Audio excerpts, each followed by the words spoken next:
Hi, and welcome to this episode of the Curiosity podcast, where this week I'm joined by Rebecca Godfrey from Ethio Limited.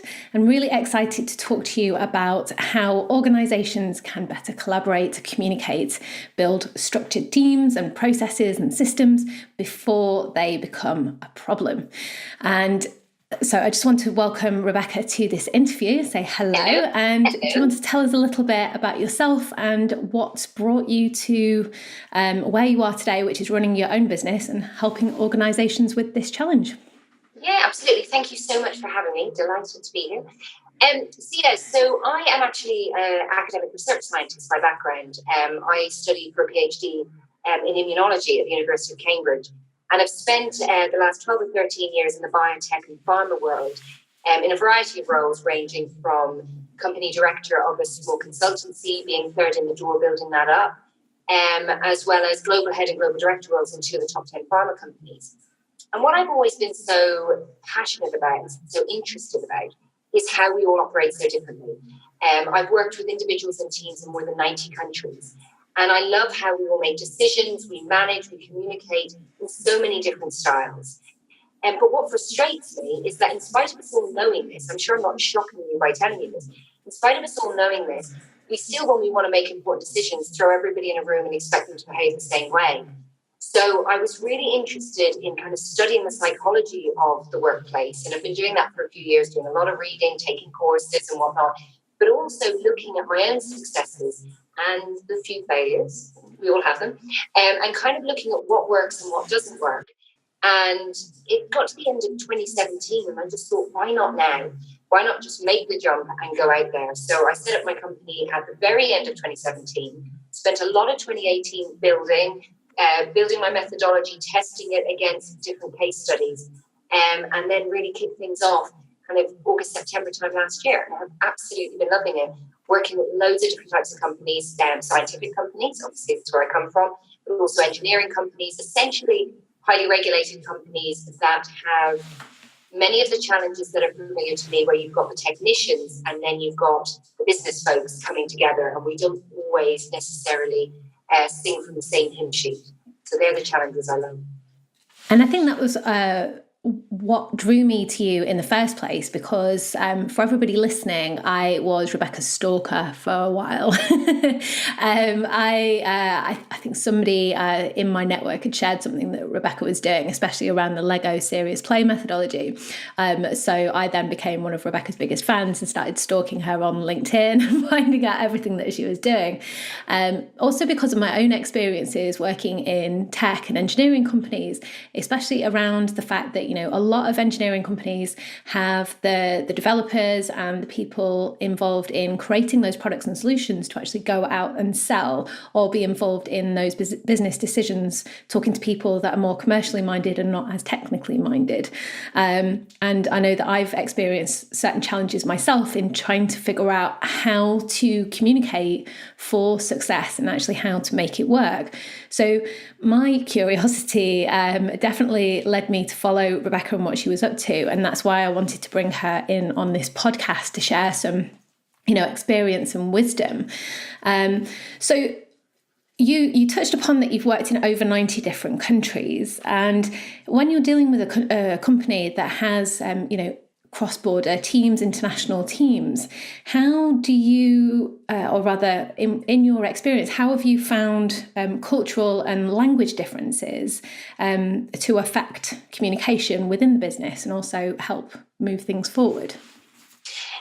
Well, I think there's a number of differences when you're working across territories. So in one particular role, I was global head. We had country operations, 92 country operations.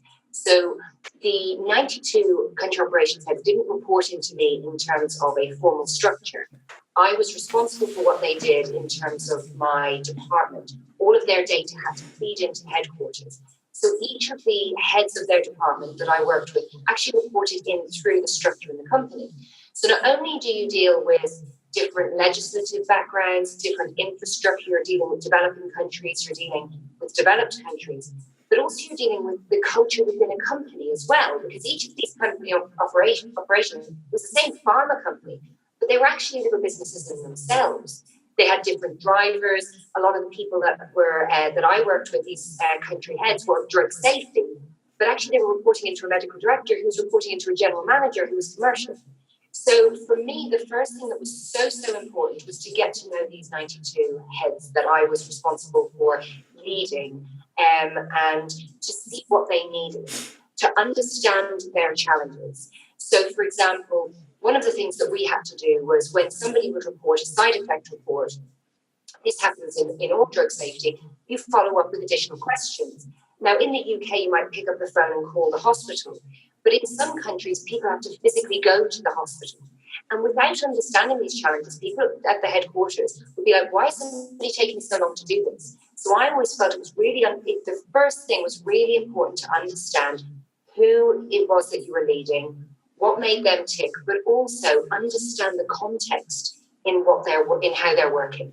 You know, nowadays we are under so much regulation, but all of the regulations are different. Even within the EU, in what I do in pharma, what I've always done, you know, there's still a lot of differences. So we really need to understand that rather than be a one-size-fits-all. Guys, 92 country heads, you need to give me this data, you need to pull it. It's about having that conversation. I encouraged my team. I led a team of 7 leaders who would actually go out and support these 92 folks. I said, I want you to have a one-to-one meeting with them every month. I want you to get to know them. We had structured kind of agendas where we would cover off certain topics. But just get to know the people for whom you're responsible for, so that if they've got a problem, they're, hey, Rebecca, can I ask you a question? Rather than this kind of scary global head that nobody knows. And I think that was the first big change that I made that made a huge difference, was just actually spending the time to get to understand individual challenges within that huge operation globally. I think that's so important, and a lot of people come to me and ask me why it is that I do what I do, and find out how they can better work and better collaborate with other people, both internally and externally as well. And I think what I find is that everybody, not necessarily in regulated industries, but businesses are in so much of a rush these days that when they communicate with other people, it's all about getting to the end point and getting what they need from that relationship before spending that time actually understanding what are the behaviours, what are the motivations of that individual, and how can you work together to achieve a common goal. And especially in sales and marketing as well, it's that actually taking that time to understand who is your customer, what motivates them, what behaviours do they convey out in public within their organisations, and actually just invest that time to really understand what's going on so they can then better serve and better solve the problems that they're there to solve, really. And I think that's the word customer is so important. So one of the first things I say when I go out and I do my workshops and my development programs is, who is your customer? Now, my customer in a pharma company is, of course, the patient. That's the end customer. And as a leader, my first customer is actually the people that I provide leadership to. So those 92 country heads were my customers. I may have been pulling information from them. I need to know your compliance information. I need to know you're following these processes. I need to know that your resource is set appropriately. I need to know you're trained. But actually, what do you need from me? And I know this sounds a little bit fluffy, but if you look, and I said this last week at a session I was running, if you look at the people you lead as your customer and you serve them as your customer first, your end customer gets served so much better. Because, you know, there's this thing, you know, called the darkness principle. As a leader, you can't be everywhere. You need to rely on other people to be able to see the things that you can't see. I was sitting in Hertfordshire in the UK. I could not see what was going on in Auckland in New Zealand. I could not see what was going on in, you know, all across South America. I needed to rely on these folks. So it was my job to first and foremost to serve them and say, okay, what is it you need? And to build that collaboration.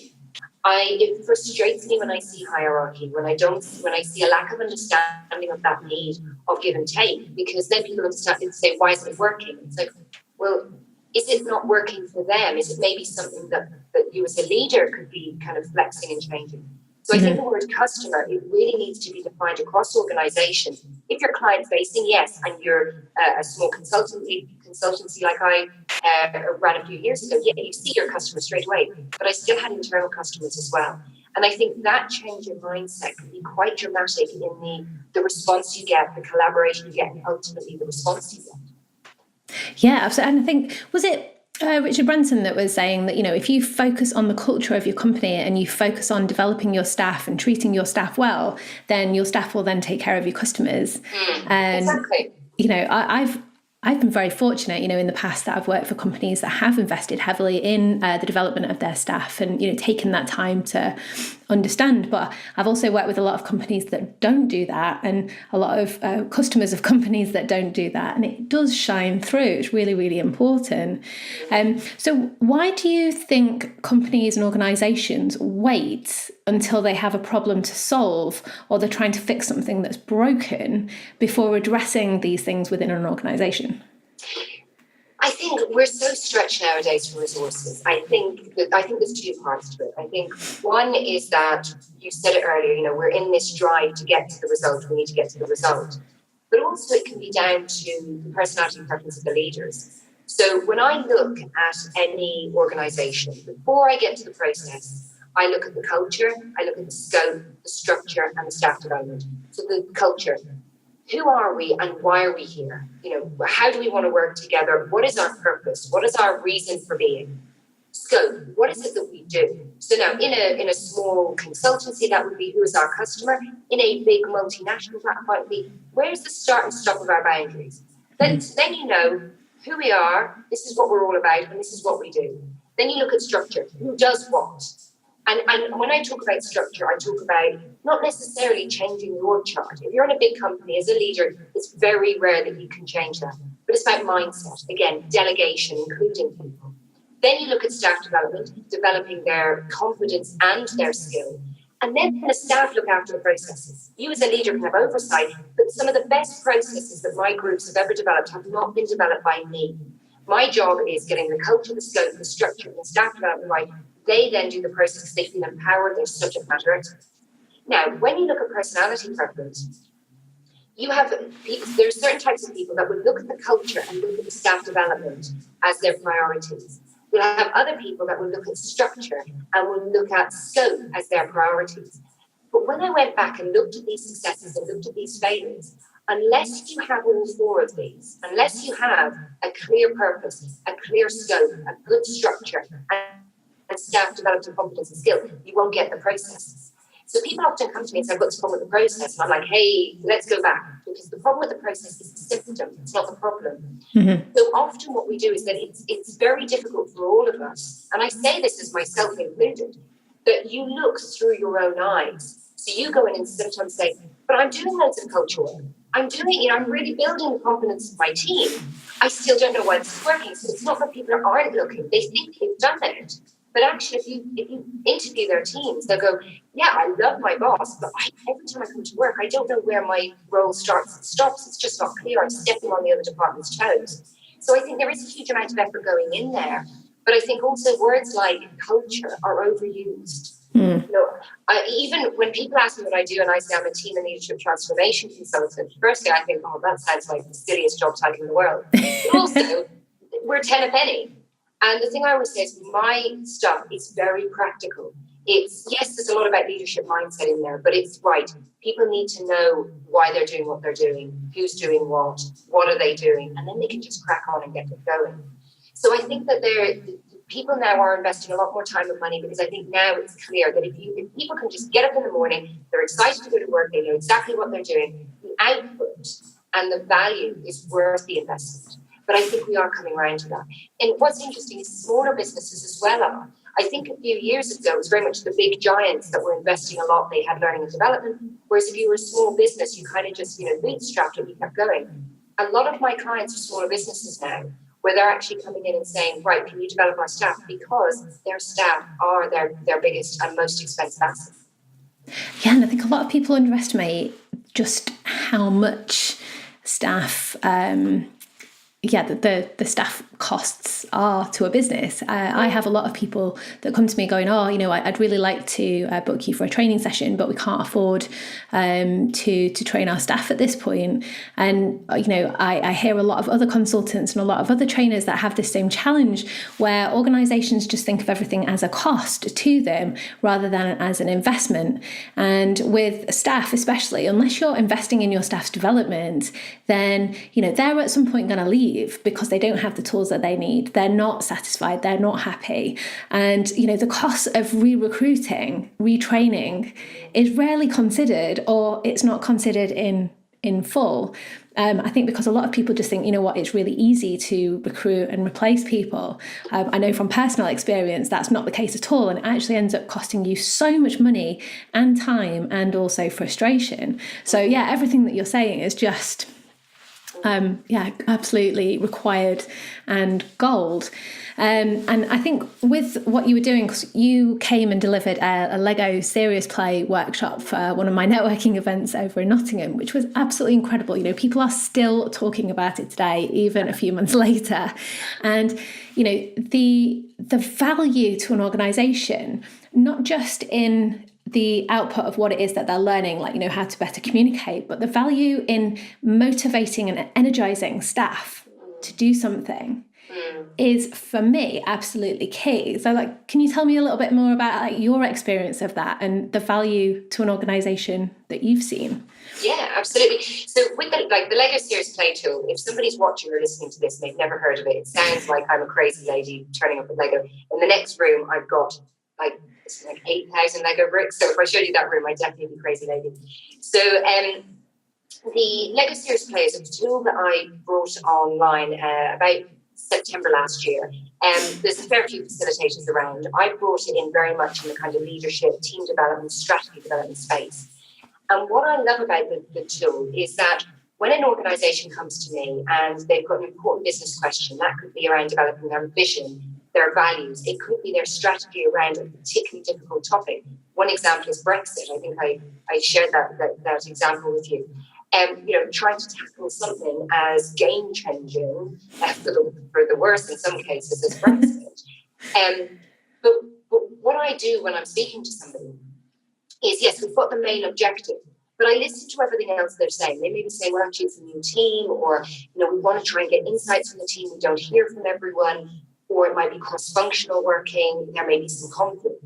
And every moment throughout the workshops, we're building in different behaviours. So if you notice, when we do the workshops, we teach people how to build their ideas, build a 3D representation of their ideas.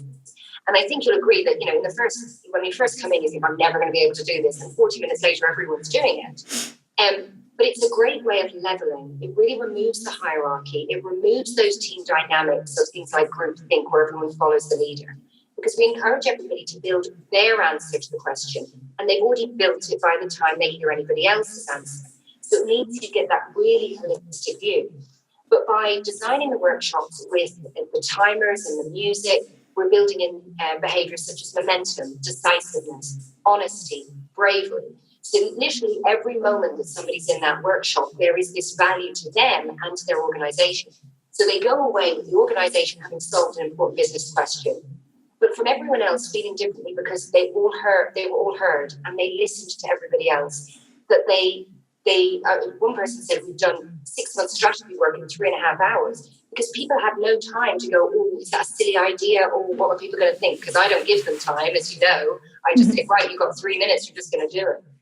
So it's incredible the feedback that we get, and everything from people saying they have goosebumps from, they came out with an idea that they didn't expect because of the play element, opening that part of your mind, to, as I said, this feedback. We've done 6 months strategy development in 3.5 hours. It's an incredibly powerful tool. And it's something I use in my leadership development programs, but also as standalone workshops. And I absolutely love it, because the folks that do walk into the room with their arms crossed thinking, oh my Lord, what's this? And one person actually said, I don't have to touch the Lego, do I? And I love seeing the transformation of people going from the cynic to being the fully, in it. Can I steal your Lego? I don't want to break up my model. I love this.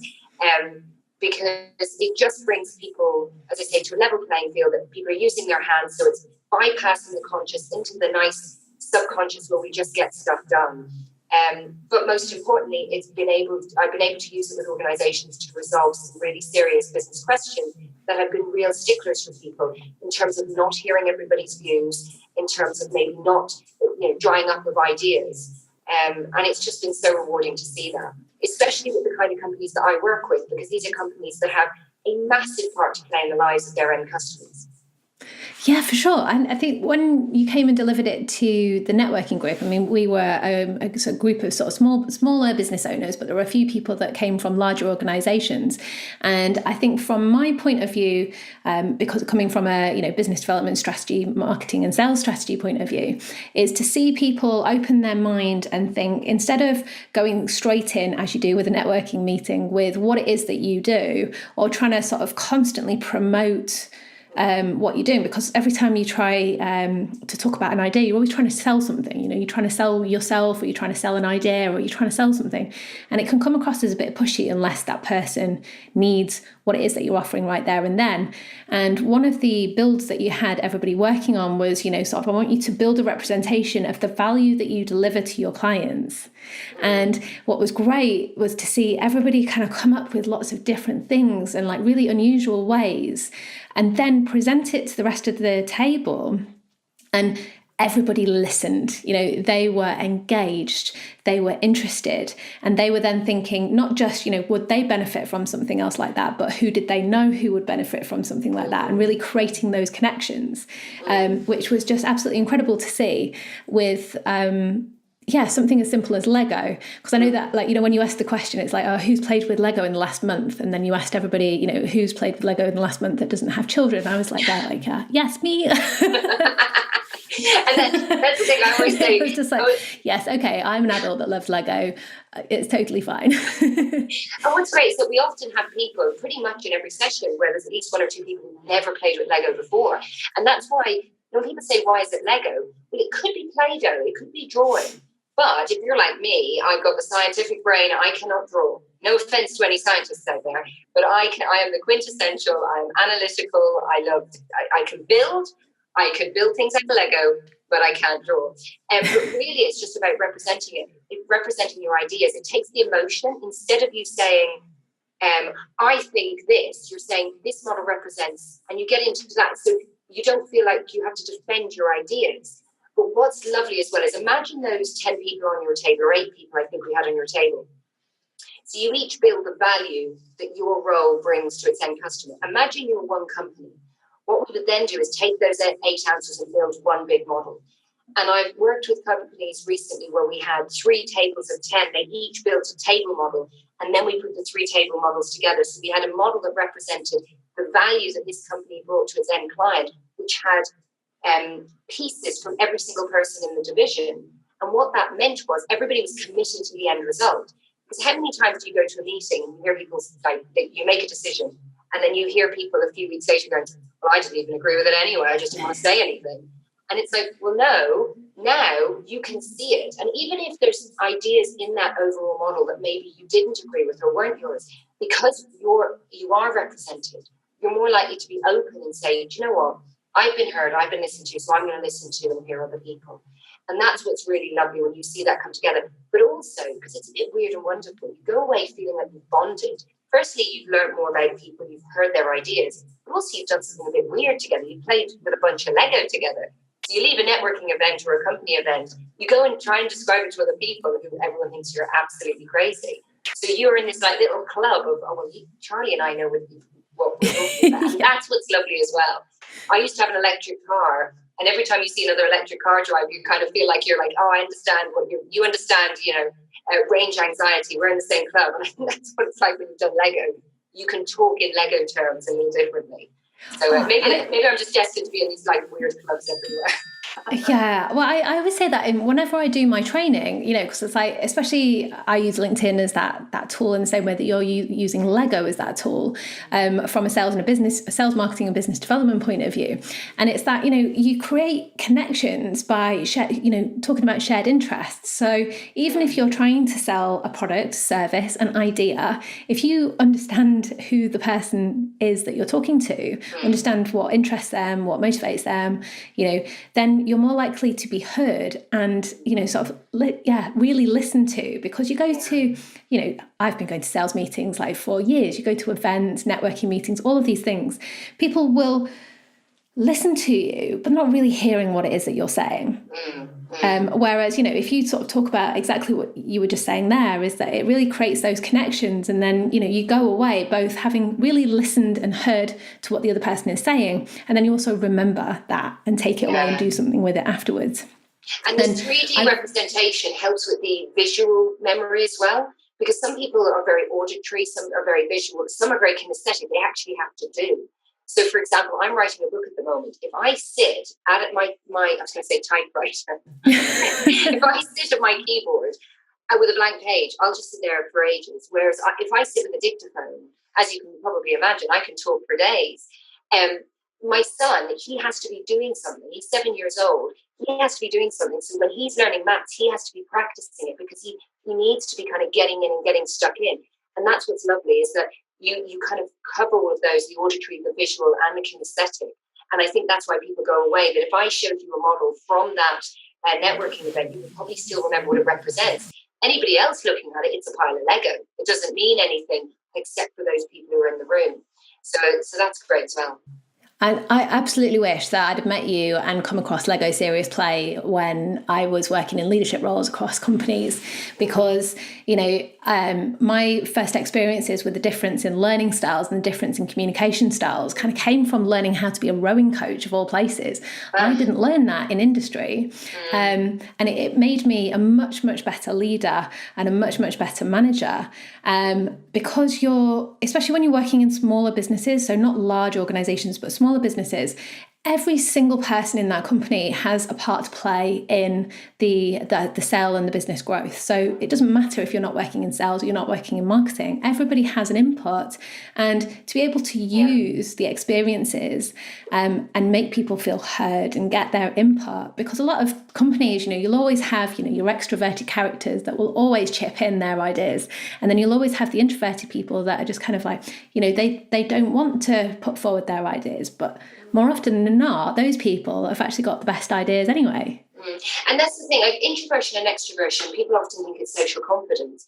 It's actually where you get your energy from. So somebody like myself with an extroversion preference, I talk through my ideas. So much so that in past jobs, I walked up to desks halfway through my ideas and not realize the person didn't hear the first half of the sentence in my head.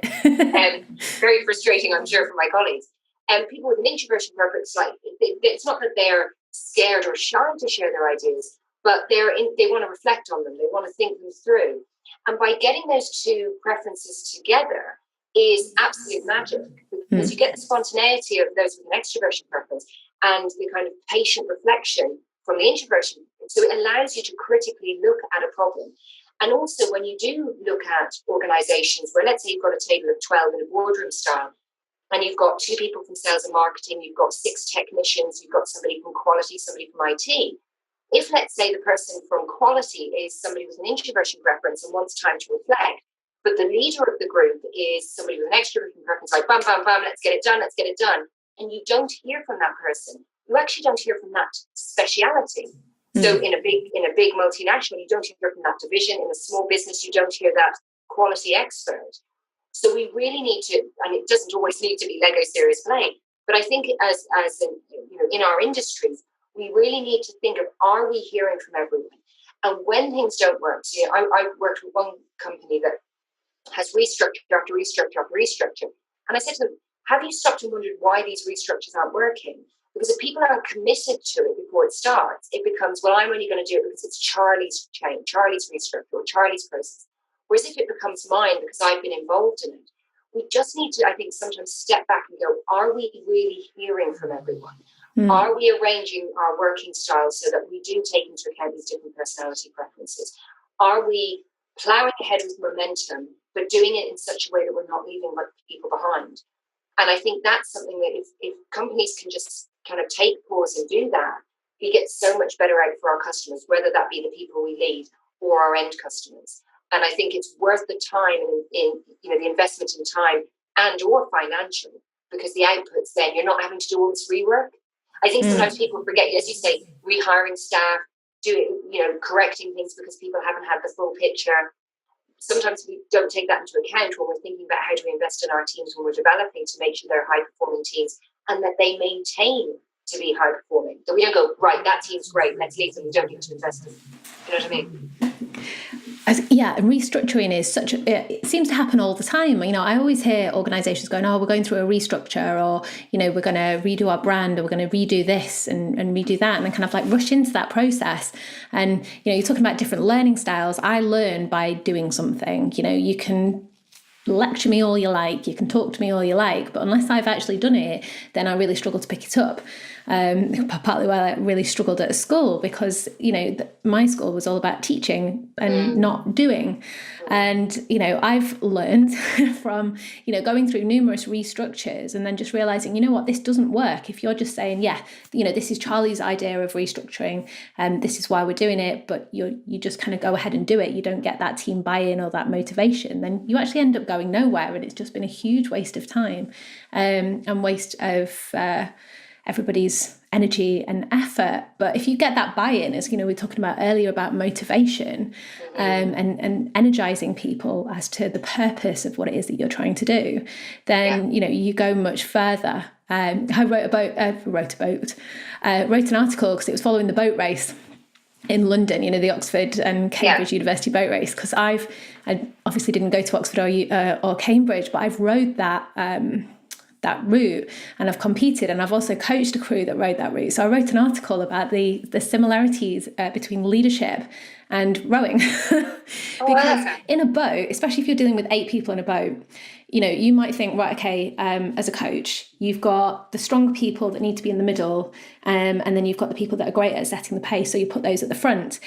But unless you really motivate the team as to why you've made those changes, and you get everybody enthusiastic about their new position in that boat, the boat's not going to go anywhere. It will row the course, but you're never going to win any races because you haven't got that team buy-in. And I think, having had the experience myself of doing that in a business environment and also coaching, because there's nothing more demotivating than coaching a rowing crew that really don't like the decisions that you've made, do it anyway and don't win. It's awful. You only ever do it once. And that's the thing, we all make mistakes. I'm not going to lie, I've not been the perfect line manager, I've not been the perfect leader, but it's about kind of really critically analysing as to why something didn't work, rather than going, oh, well, it's their fault, they're not taking on my changes, they don't understand me, I'm a coach, I'm a leader, these Wallies, they should be doing something better. No, it's actually, and that's where I think, it's one of the most humbling roles to be a coach or a leader, and actually go, okay, what is it that I did that contributed to this not working? And I am the first person to beat myself up when I do that. But it's about then, okay, that didn't work. How do I learn from this? It's why I read so many leadership books over the years. But it's really interesting because it just falls into the same patterns. Like, if you look at my logo, the 3 C's that I have are connection, clarity, and commitment. And in everything I do, whether it's leadership programs, the workshops I do, it's if you have connection to what you do, to your role and to your people, if you're clear on your direction, if you're clear on your scope and the boundaries of your responsibilities, you will have commitment to your end goals, to your people and to your clients. And it's such a simple thought. And when you go back and think, why didn't things work? Oh, because I wasn't clear, because I didn't describe, why I was making those decisions. Even things like I've got an activity idea, which is called a decision-making matrix, where it's for leaders to sit with their teams and say, right, how are we going to make decisions? Sometimes it will be leader takes decisions. Sometimes it will be majority rule. Sometimes it will be consensus. But if you all think it's majority rule and I think it's leader take the decisions, I suddenly look like a very unkind leader. But it might just be a lack of clarity. And I think it must be the same with your coaching, that if you're really clear and you're connected to your people, so these are the changes I'm going to make, and you get their connection, then everybody's commitment just falls out. It just becomes a no-brainer. But it's surprising how often we as individuals get that bit wrong. Yeah, and I think leaders as well, need to take more ownership from the team, especially from a coaching point of your coaching and leadership, is that, if something goes wrong within the organization, you do need to take ownership as a leader, but that doesn't necessarily mean that you need to pass the blame to somebody else. It's okay, there's no, blaming people has never solved any problem in the history of the world, but you just acknowledge, right, okay, this has happened, why has it happened, and what is it that we can do about it, and work it through together, rather than go straight in with that blame. And I know, I was a dreadful manager. I'll hold my hand up and say that before I started coaching, because I didn't understand that, you know what, if I'm managing a team and the team aren't performing, it's my failure as a manager, not the team's failure to execute, you know. And again, I think that's what I loved about, you know, especially with you talking about, you know, connection and clarity, is, you know, you've got to be clear and you've got to understand how to communicate with your customers, your team, your employers, your stakeholders, you know, anybody that's involved in what it is that you're doing. Because unless you can clearly communicate what it is that you're doing, you're never going to make those connections with other people. And I think as a leader, if you're really connected to your role, you know, somebody said to me, a good friend of mine said to me a few years back, I'm considering going for this team leadership role, but I don't really like people, but I really want to get the car allowance. And I was like, for the love of God, do not go for that job. Alarm bells are ringing. And I say to people, line management is not a promotion. It's not a car allowance. It's not a pay rise. It's not, you know, some hierarchical, you know, honor. It is an honor and a duty of care to serve your people. And I used to say to my team, if I ever hear you say, I need to check with Rebecca, I'm going to kill you because I'm not your mother. You know, the only difference between my job and yours is that I have particular responsibilities and have a duty of care to my team. It doesn't make me a better person. It doesn't make me a better technician. It doesn't mean I know all the answers, but it means that my fundamental priority is to my team. And I say to people, you can delegate everything except your line management responsibilities. Because if somebody has some personal issue that they need to deal with, they need to take some time off. This is why you see managers' discretion everywhere. They need you as a manager. But you see so often that people say, I don't have time to do one-to-ones with my team, or I don't have time to speak to my team, I don't have time to train, I don't have time to spend a lot of time recruiting because I'm busy. Well, actually, change that around.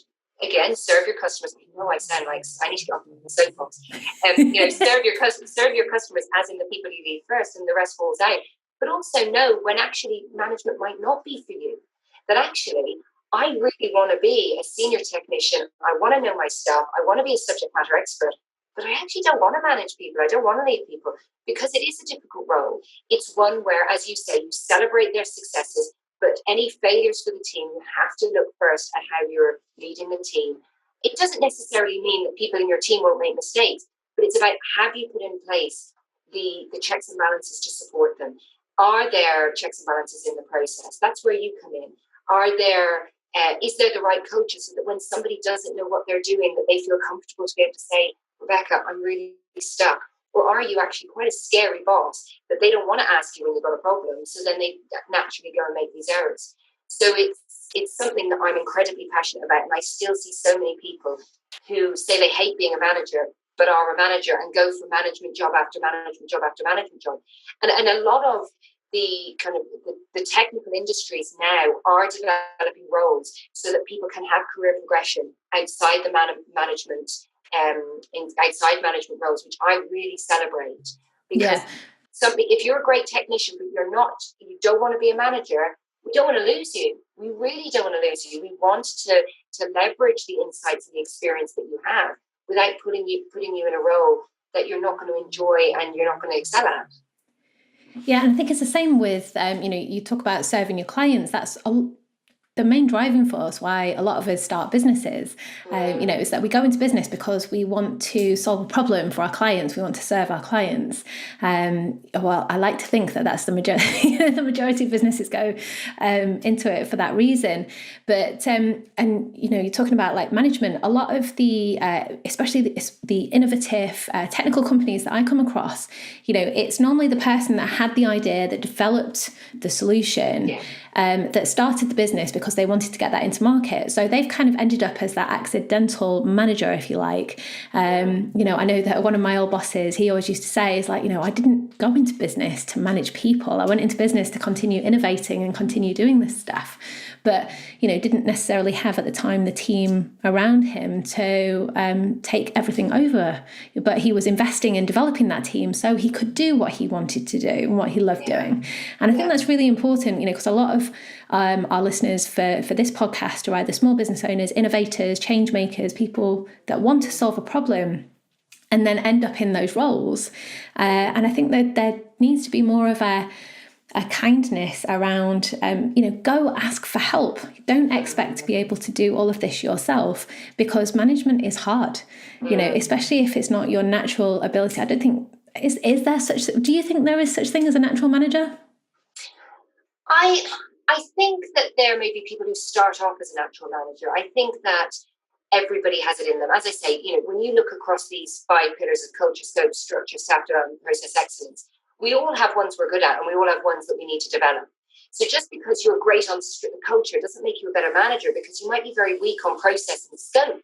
But then there might be other people who may not think they're natural managers, but they're phenomenal at structure and scope, and maybe need a little bit more work on culture. Something that I'm for leaders of small businesses to come together and be able to share ideas and share challenges. Because when you're in a big company, you can speak to your peers about a challenge you have with your team without escalating it and without being indiscreet. When you're running a small business and the only people that you see on a day-to-day basis are the people you lead, it's very difficult to say, guys, I'm finding this hard. So I'm trying to build a community where leaders of small businesses can come together and not give away confidential information about their staff, of course, but be able to say, I'm finding it really difficult, exactly as you say, I'm a technician. I wouldn't class myself as a people person, but how are you finding this, and sharing those ideas? Because I think that's where it becomes less lonely, because people say it's lonely at the top. Again, I'm not hierarchical, so I don't see it as the top, but it is lonely being a leader sometimes, because you have to take the bad stuff, and sometimes you have to take that on your own. Yeah, and I could talk to you about this topic for ages, but I'm just aware of time, so need to kind of close this up a little bit. But I just want to ask you as well, if you could give a sort of business owner, entrepreneur, change maker, one piece of advice as to how they can create more connection, clarity, and commitment in their business, what would that be? I would say get to know your people, get to understand them. It's incredible how, if you are leading a business, you may be the nicest person in the world, but if you don't go to them, it's much harder for them to come to you. So I know some business leaders that are some of the kindest people I know, but their staff are intimidated by them because they never talk to their staff. So they become the managing director behind this, closed door. Speak to your staff. You're all in it together. Explain that you are, you have their best interests at heart, but you also need them to come along, because without them, you're not going to be able to do it. And by doing that, you'll break down the hierarchy. You'll get better connection. And if you get better commitment and you bridge that gap, you'll be able to clarify things together, and then all move towards your results so much quicker and so much smoother. It's great advice. I think not just for small businesses. I think everybody will benefit from listening to that advice. So thank you so much for coming onto this podcast. Thanks for having me. Great speaking to you yet again. So if if our listeners would like to contact you or find out more about you and what it is that you're doing, what's the best way to do that? LinkedIn, Rebecca Godfrey. This sounds very long. Rebecca Godfrey PhD is my handle, or Rebecca Godfrey ETHEO is my handle on LinkedIn, Facebook, and Instagram. But also my website is www.etheo.limited, and that's ETHEO and limited written out long form. And I will include all of these links in the show notes on my website, which is charliewyman.com/podcast. So you can read some top 3 takeaways from this interview, and you can watch it and you can listen to it. There's lots of different ways to get involved. But if you did enjoy this podcast as well, please subscribe to this podcast. I'm repeating myself again. If you do enjoy the episodes of this podcast, please subscribe. Feel free to leave me a review, or if you do have any feedback, please let me know. But yeah, my goal is to bring you lots of advice, innovations, inspiration, and motivation to help you build and grow your business. So thank you again, Rebecca. It's been great to have you on here. Thank you so much. Take care. Okay, bye. Bye.